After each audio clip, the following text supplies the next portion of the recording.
అమ్మ కడుపు నుండి బయటకొచ్చినప్పుడు ఏ కులము లేదు నీకు మతము లేదు.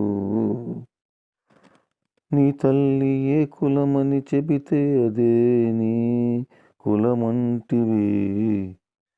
నీ తండ్రి ఏ మతమని చెబితే ఆ మతమంటివి. లేని కులముతో నీవు ఊరేగుచుంటివి, లేని మతముతో నీవు పెరుగుచుంటివి. పోయేటప్పుడు నీ వెంట కులము రాబోదు, తీసుకెళ్ళాలన్న నీ మతము రాదు. నీవు చచ్చినంక నిన్ను మట్టితో కప్పెదరు, లేక కట్టెలతో నిన్ను కాల్చెదరు. 4 రోజుల జీవితానికి నాది నీదనబోకు, ఉన్నదానితో బతికి మంచి పేరు